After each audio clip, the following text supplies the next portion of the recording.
Let's take a closer look at the Micro Galaxy Squadron Special Forces TIE Fighter. Varykino, living the Star Wars life. Hello there, and thanks for visiting the Varykino YouTube channel. Today I'm going to be unboxing the Micro Galaxy Squadron Special Forces TIE Fighter. This is part of Series 5 that hit store shelves for us here in New Zealand quite recently, so I'm very excited to check it out. I am a big fan of the iconic TIE Fighter, and because this one is a first order variant, it has some differences to the original trilogy era TIE Fighters that I already have in my collection, so I'm very keen to do a little bit of comparison once I get this open. Very keen to take it out and take a look at all of the details, the paintwork, see if there's any interesting features for posing on my display shelf. So before I open up the bubble card and take a look, I'm just going to go over the packaging, because once you cut this, it never really does quite look the same. I do appreciate some collectors do like to keep theirs boxed, but because some elements in this line require assembly, like the Imperial Shuttle, I prefer to get mine out and pose them all loose and open on my display shelf. So I'm taking one final look before I cut this bubble off the backing card, because I know it does look pretty cool. We've got a nice big window here at the front showing the TIE Fighter pretty straight on. We can see we've got some really fun battle artwork here on the backing card of Starkiller Base, as we see in the sequel trilogy. We have one minifig for this vehicle, the First Order TIE Pilot there. You can see I've just got a little bit of paint here on the box. That's not too much of a worry. I'm more fussed about the figure itself. We should be able to fit the figure inside the cockpit as indicated by this little insert picture here. We have that lovely silver foil logo there, Micro Galaxy Squadron, and here we can see the name for this vehicle, Special Forces TIE Fighter. And this one is number 0107 from the line. And then over there on the side, we have the Series 5 purple marker there. Nice big window there. Lets in lots of light so we can see the vehicle inside quite clearly. The underside's pretty boring, just a little bit of standard text there and the barcode. So let's take a closer look at the back. So lots of fun stuff here. We have a nice hologram style picture of the Special Forces TIE Fighter, and it notes that this is part of the Starfighter class from the line. We have a couple of movements here. We should be able to take the wings on and off, and we've got what looks like perhaps a turret array, I think, that should be able to rotate 360 degrees there. If you, like me, open up your packaging, perhaps you don't want to keep everything, you can cut out and keep the collectible blueprint that's got a little bit of a fun blueprint style artwork of the Special Forces TIE Fighter there, along with the number, so you can build up a little bit of a card collection. Certainly a more space efficient way to keep some of the packaging in question. And down the bottom we can see some of the other vehicles and starships from Series 5. We have Poe Dameron's Resistance X-Wing there with some interesting orange coloring there. We have the B-Wing, very cool, I love that ship. We have the V-Wing here, and Luke Skywalker's hologram X-Wing. These two are noted as being chase vehicles. I have these three unboxed on the channel. I will have them linked down below. I do have this one coming up very soon.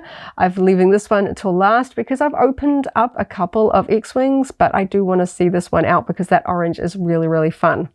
So there we go, pretty standard packaging, looks pretty cool. Now it's time to open it up and take a closer look at the paint and all the details. Now I have the vehicle and the little minifigure out of the packaging. Have to say this one was a little bit of a wrestle. In particular, the little cannons on the bottom were just really stuck in there. I had to be careful because these can actually rotate, which we'll take a look at soon. I really didn't want to snap those off. So phew, it's out. All good. So I'm going to take a closer look at the little minifigure first, and to be honest, there's not too much going on here. There's a lot of detail, but it is almost entirely solid black. I do like these little plastic trays. It's a nice way to store the figure if you don't want to lose it, or perhaps put it on display with your vehicle. So we've got a little name here, First Order TIE Pilot, and on the back we have a little bit of a blueprint artwork image here of the figure, so you can see the detail a little bit better. So let's get the minifigure out, because as indicated on the packaging, we're going to try and put him into the cockpit later. So I'm going to pop those out of the way. So this is pretty much solid black. It's not too much going on there. I can see a tiny little bit of silver on the chest, which is just catching the light there. And I think, looking very close up, I think that's about it. It's just that one little bit of paint. But to my eyes, I can make out the First Order style TIE pilot helmet. We've got the chest box, we've got some of the other details. We've even got sort of the ejection harness here down on the legs. It has detail, it's just a little bit masked by the gloss black, so it all just kind of looks shiny. But yes, I guess there's not really too much paint they can add to this if the original costume didn't have anything. So let's take a closer look at the articulation. Some come up very, very nicely on this figure. It's always a little bit varied. Some are stiff, some are loose. And let's see, he should be able to sit down. Oh, he's a bit stiff. Okay, we got there so that we can get him into a bit of a cockpit position there. So when we put him in there, he's going to fit nicely at the controls. So I'm going to put this little guy off to the side because, of course, the hero of the moment is this TIE fighter. So it does appear to be made in black plastic with painted elements. So I'm going to do my best to hopefully show everything up on camera. So it looks like we've got the wings cast in black plastic, and then the white sections are painted on over the top, and we can see that in some sections it's a little bit thinner at the edges there. Got a little bit of dust. And yeah, so there are some sections, particularly here, where it just kind of looks a little bit like a shadow or a little bit hazy, but overall it looks like it is pretty tight within the lines, which is more of my concern. It always looks a little bit off if something's going outside of the painted lines. So it all looks pretty tidy. There's a small, tiny little flaw in the sculpting here. It's not too noticeable. And I'm generally going to have it facing forward. But yeah, I'm just always looking at these things really close up because there is so much fine detail. Look at all of the detail here on the outside of the wing. I really like that, going all the way out to the edges. And of course, we've got that iconic sort of TIE fighter sort of texture pattern here on the wings as well. It's really, really fine. So small. I can see with my eyes, but I don't even know if the camera is going to pick it up that well because it's really, really small.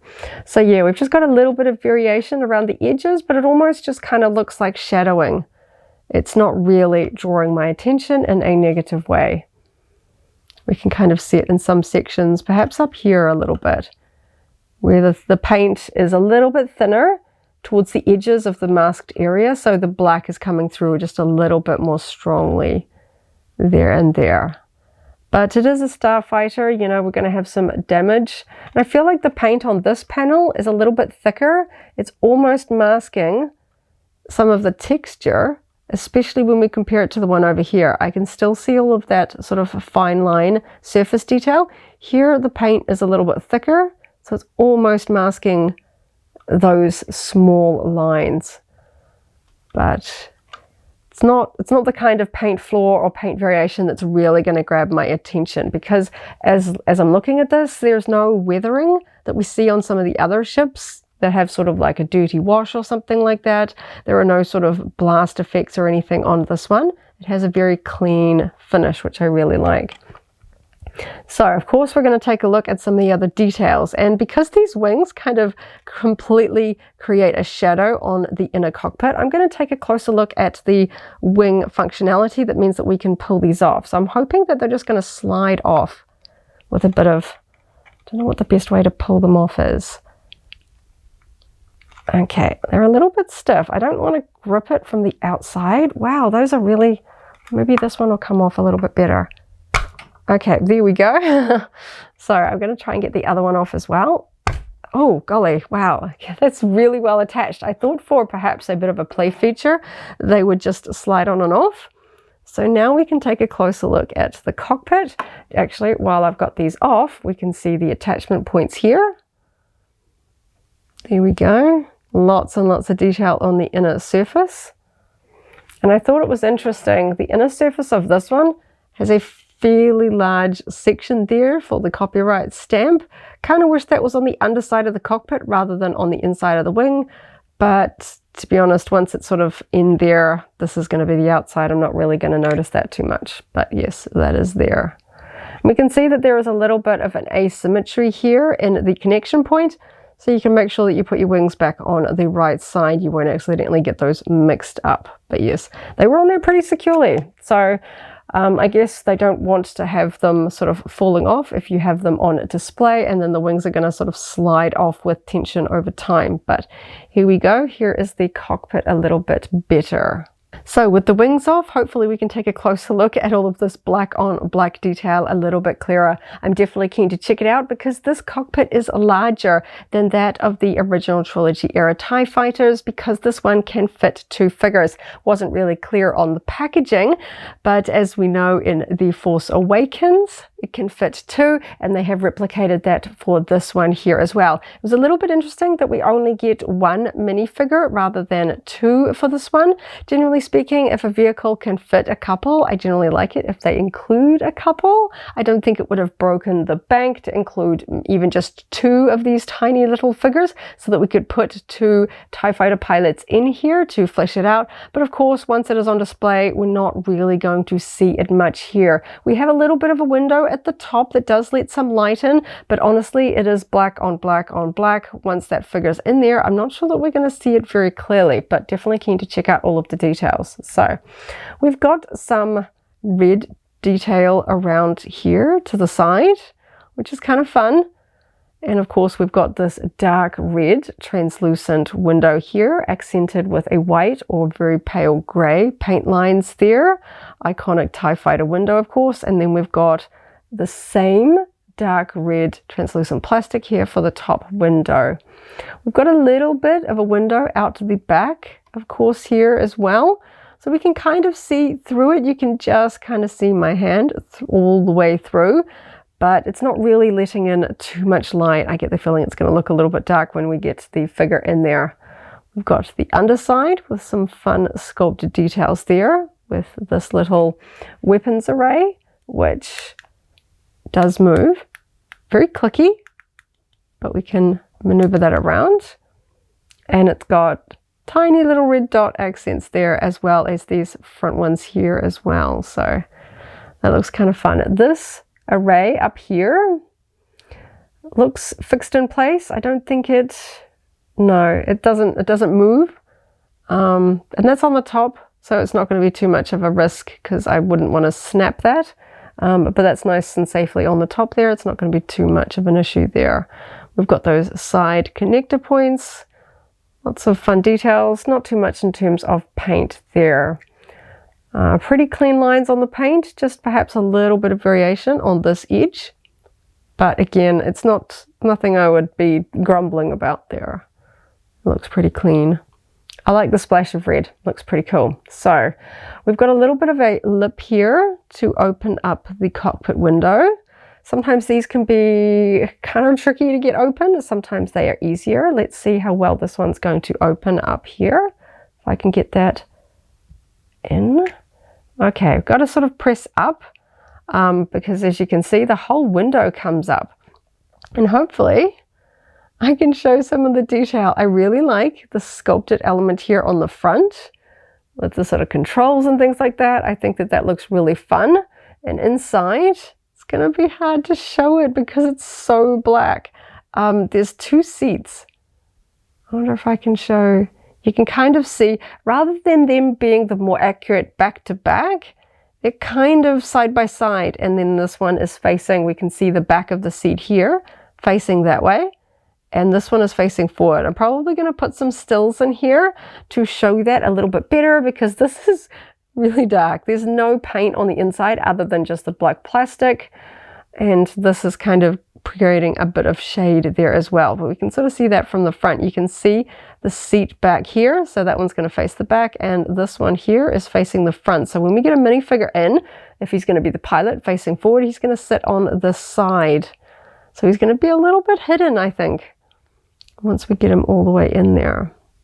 But yeah, that wasn't too hard to open. We've got a nice big sort of ridge there to lever that open. And it's kind of fun. I really want to see what this looks like all built with this sort of up. I think that that's going to look really fun. But for now, let's get our tiny little pilot in there. Of course, it's really, really hard to show, but there are sort of like our little pins that are supposed to fit in between the legs that I have seen on some of the other Starfighter cockpits, so they don't sort of rattle around. It kind of holds them in place. It does mean, as you can imagine, I have kind of small hands. This is going to be a bit of a job to get him in there with those pins between his legs. If I don't get it completely in place, I will insert a picture of what it looks like after I've spent a bit of time. Maybe I need to get some tweezers out. So I'm going to have a see, and this is so black. See how well I can get him in there. Just going to move his arms up a little bit and see. It's so black. How am I going to get him in there? Are you going to fit? Come on. It's really hard to see what I am doing here. I don't need glasses, but this is a little bit of a eyesight experiment. Okay, I can kind of get him sitting in there. I don't know if he's completely snapped in place because his helmet is a little bit high. I don't know. Yes. Okay, the pin is between his legs. He does look like he's seated in there. And as you can see, I can only just make that out. That is really dark. And because he's not central to the cockpit, I'm not even sure how well that's going to be visible. But yeah, you can kind of see him mostly because he's so gloss compared to the slightly more satin finish of the plastic here. But yeah, I guess I don't need to fuss too much about having to be honest. Yeah, I don't know that I'd even see it very well if there was another one here. I think it would just basically block out the window in the back, and that would be about as much as I could tell. So before I snap this closed, I'm going to put the wings on because I'm curious to see how easy it is going to be to assemble this. Okay, let's see how hard these are going to... Okay, that was easy. Snap that one back on. They're probably just a bit stiff from being sort of assembled in the factory for the first time. There we go. So it's kind of cool having the cockpit up like that. I can see the figure with my eyes. He just kind of disappears in the blackness there a little bit. Just get that standing a little bit straighter. There we go. It's kind of a fun variation to have the cockpit open like that. But let's take a look and see what it... So to my eyes, if I know where to look, I can make it out, but he's essentially just invisible in there. I do like the fact that there are little minifigures included in the Micro Galaxy Squadron line, but in this case, because the wings are creating such a shadow on the inside, and it is a black figure inside a black cockpit of a largely black vehicle, it kind of just disappears. So perhaps you might want to stick them on your shelf beside it. It might look a little bit more interesting that way. But yeah, I think that that's pretty cool. We've got a couple of different resistance vehicles, particularly Poe Dameron's X-Wing that has been repainted a few times, which is cool. I do like the variants, but it's fun to have something a little bit different that we haven't had in the line because we've had quite a few original trilogy TIE fighters by now, so it's fun to have something a little bit different.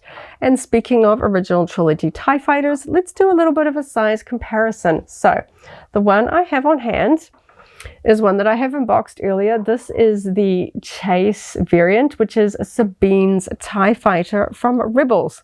And we can see the size difference straight away here. I don't even really need to get them terribly lined up to see that. We can see that the Special Forces TIE Fighter is a lot taller. We can see the huge difference in cockpit size. We'll take a look at the wings side on. Lots of differences there. So yeah, they've definitely done a complete new mold for this one, which is nice because I know for some other variations they'd basically use the same one even if there are some very subtle technical differences, but this one I think was so different they've gone for a complete new mold, which is nice to see, and it's just really fun seeing the differences here. That's fun. I know this is a bit bright and orange, but it is the one that I have on hand, and I think that this is really fun. Of course, the TIE Fighter is an iconic Star Wars vehicle. If you're going to do a Star Wars vehicle collection, you're going to want to have at least one TIE Fighter. And I think that this is a fun one. I know some people are big fans of the Galactic Empire and sort of want the bad guy ships and things like that. I think this is a fun progression. It would have been fun to have a second figure, perhaps, so I could fill out that cockpit. But honestly, once it's on the shelf, I'm barely going to remember what's inside that cockpit. And I generally don't pose them with the cockpits open. I have a little bit of a paranoia about losing those little figures. I don't want them flying out and getting lost. But yeah, I think this is really cool. I know when these new waves hit store shelves, I am very excited by some of the chase variations and things like that. Like this one, they generally are the ones that I open up first, but I'm having a lot of fun opening up the last ones I have left. Like I said, I have the orange repaint of Poe Dameron's Resistance X-Wing still left to unbox, so I'll be able to add that next to this one for a little bit of a sequel section for my Micro Galaxy Squadron display. So there we go. I think this is pretty cool. And always happy to add more ships. So very excited that Series 5 made it all the way to New Zealand, since the last couple of waves have been very patchy and some we didn't get here at all. So fingers crossed we get more of the subsequent waves so I can add to my collection. There, I had so much fun unboxing that. Pretty standard, nothing too surprising, no major paint flaws, which is always really good. There, it looks pretty cool. Some classic TIE Fighters for my collection. Thank you so much for watching. I'll have some other Micro Galaxy Squadron unboxings linked down below, including this one for you to check out if you are a fan of the line. We recently found several rare and chase variants from Series 5. If you want to check those out, I have them linked down below as well, including the Darth Vader Shadow Interceptor. Sorry, the Sith Interceptor. There was also a Shadow V-Wing from the line, which we have there as well. Lots of fun variations in this most recent wave. So thank you so much for watching. I'll have our full Micro Galaxy Squadron playlist linked down below as well for you to check out, because this is such a fun line. Thank you so much for watching. Catch you in the next video, and as always, may the Force be with you. If you enjoyed this video, go ahead and give it a like, check out our other videos, and subscribe for alerts about new uploads. Thanks for watching, and may the Force be with you.